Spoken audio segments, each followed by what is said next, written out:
Bom, pessoal, dando sequência aqui, certo? Nas anemias hipoproliferativas, como nós já vimos no vídeo anterior, a anemia dentro das anemias carenciais, certo? Nós vimos a anemia ferropriva, tá bom? Nós vimos uma introdução sobre as anemias em forma geral. Eu falei sobre as hipoproliferativas iniciando falando sobre a ferropriva ou ferropênica, tá certo? Dei seus detalhes. Agora eu vou te explicar em poucas palavras, porque é facinho de entender, tá? E vou deixar uma cerejinha do bolo aqui para ti, tá bom? Sobre a anemia megaloblástica, tá bom? Bom, sobre a anemia megaloblástica, você tem que entender o seguinte: algumas características gerais aqui, certo, sobre essa alteração de anemia, certo, é que primeiramente nós estamos dentro das anemias carenciais também. Mas nesse caso, nós temos a anemia carencial de vitamina B12, ou de ácido fólico, tá bom? Já eu detalho um pouco mais sobre isso. Outra característica é que se você tiver alteração de vitamina B12 ou ácido fólico, que já eu vou explicar como isso funciona, você vai alterar a síntese do material genético, ou seja, a síntese de DNA, tá bom? Porque eles atuam no núcleo das células para justamente a formação do DNA, a formação do material genético, tá certo? Bom, então eu vou ter o ácido fólico inativado, certo? Esse ácido fólico inativado, o certo é que aconteça o que? O fisiológico é que ele ative.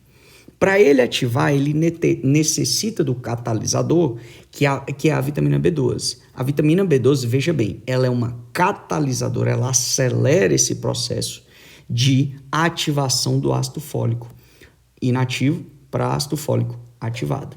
E a partir disso, a gente tem a formação a atuação na síntese de DNA, tá certo? Ó, eu tô resumindo literalmente aqui para ti, mas é para que tu entenda, tá certo? Que tu termine esse vídeo entendendo o que é isso aqui, tá bom? Quais são algumas causas que podem me gerar alteração no ácido fólico de forma específica? O alcoolismo crônico, certo? Os pacientes alcoólatras ou a utilização crônica do metotrexate. Por exemplo, lá na artrite reumatoide, das medicações que alteram a evolução da doença, os DARMs lá, certo? O metotrexate, ele é o de primeira escolha, tá bom? Ele é o de primeira escolha, então ele pode reduzir aí os níveis de ácido fólico. E de vitamina B12, a gente tem um clássico da anemia perniciosa, tá bom? Então, se o caso clínico trata de uma pessoa que tem anemia perniciosa, você vai pensar em alteração de vitamina B12. E eu já faço um parêntese aqui contigo, que eu vou falar posteriormente, mas é o seguinte: a vitamina B12, ela tem uma característica, certo? Que é o ácido metilmalônico, certo?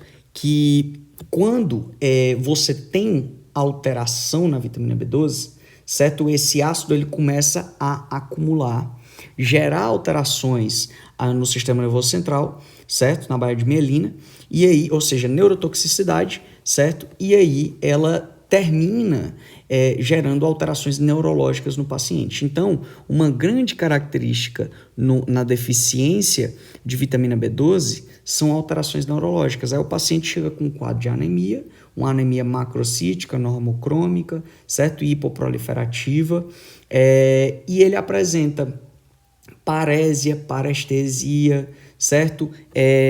Ou seja, ele apresenta diminuição de sensibilidade a nível periférico, ele diz que está com as mãos dormentes sempre, certo? Então isso é bem característico aí na deficiência de vitamina B12, tá certo? Aqui na deficiência de vitamina B12, tá bom? Beleza, então a nível laboratorial, o que a gente vai encontrar? A gente vai encontrar uma hemoglobina reduzida, porque a gente está frente a um quadro de anemia, eu estou botando o óbvio para ti aqui. A gente vai encontrar um volume corpuscular médio elevado, ou seja, uma anemia macrocítica. O detalhe é que o HCM aqui, ele geralmente pode estar normal, então pode ser normocrômica ou hipocrômica até, mas geralmente é normocrômica. O que caracteriza mesmo é esse VCM aqui elevado, tá bom? E um detalhe que ele é bem característico de anemia megaloblástica, ou seja, que a sua presença, você pode dizer que é anemia megaloblástica, é a presença de neutrófilos hipersegmentados. Se eu tiver a presença no quadro clínico de neutrófilos hipersegmentados no meu laboratório, eu já posso dizer que eu estou frente a um quadro de anemia megaloblástica. Beleza? Então, guarda esses detalhes aqui. Então, eu tenho uma anemia hipoproliferativa, porque ela é carencial, ela tem os reticulócitos reduzidos, certo? Macrocítica, o VCM está maior a 100 fentolitros. Ela pode ser normo ou hipocrômica, geralmente é normocrômica, tá? Tá lá entre 20 e 30 picogramos, tá? E o outro detalhe é que ela pode vir com, no caso clínico, pode vir com ou sem neutrófilos hipersegmentados. Mas a presença de neutrófilos hipersegmentados, ela já te dá o diagnóstico de anemia megaloblástica. Beleza? Tá tranquilo? Então vamos seguir aqui, ó. O detalhe que eu quero te dar sobre o quadro clínico, veja bem, eu não especifiquei o quadro clínico porque no vídeo de anemia ferropriva é o mesmo quadro, cara. É um quadro de anemia, ele vai ter um síndrome anêmico, certo? Ele vai ter um síndrome anêmico de palidez, de astenia, certo? Ele não vai ter vontade de fazer nada, vai sentir cefaleias aí tensionais com mais constância. De forma mais grave pode gerar até angina, certo? Ou seja, dor no peito porque não está chegando tanto oxigênio, certo? Mas obviamente que isso é o extremo, tá bom? Mas você suspeita um quadro de anemia. Só que tem um grande detalhe que eu quero te chamar a atenção, que eu já falei anteriormente, é que se você tiver frente a um quadro de anemia com VCM elevado, ou seja, uma anemia macrocítica, ou seja, com reticulócitos reduzidos, você sabe que é uma anemia megaloblástica, ou o paciente já foi diagnosticado com anemia perniciosa, que é causa de redução de vitamina B12, lembra lá, certo? Esse paciente, geralmente, ele vai estar cursando com alterações neurológicas, como eu te falei anteriormente.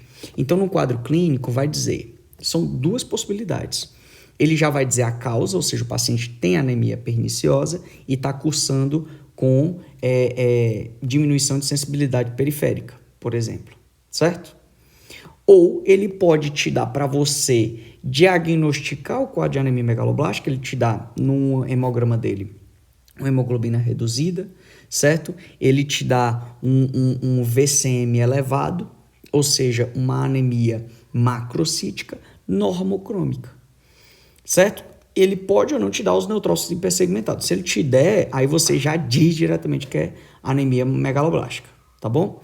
E aí, na história clínica do paciente, pode ter lá, o paciente está cursando com diminuição de sensibilidade.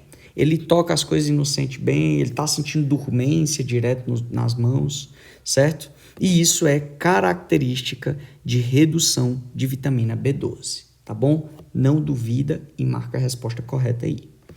Bom, sobre o tratamento, cara, não tem segredo. Você vai ter que repor o que falta.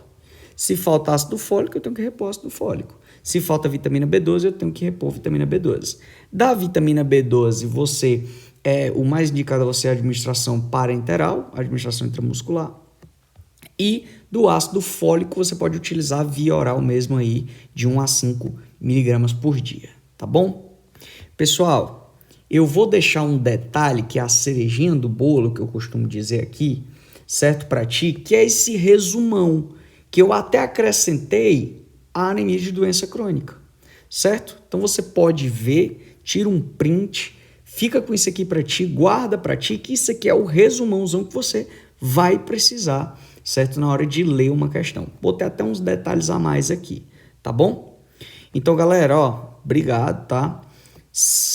Vai na cronologia dos vídeos, vai na anemia geral, vai na anemia ferropriva e vem para megaloblástica, porque você vai ter uma carga de conhecimento bem melhor e estruturada, certo? Você vai chegar nesse final e você vai entender bem melhor isso aqui, tá? Um beijo, um abraço, qualquer dúvida é só deixar aí nos comentários e valeu!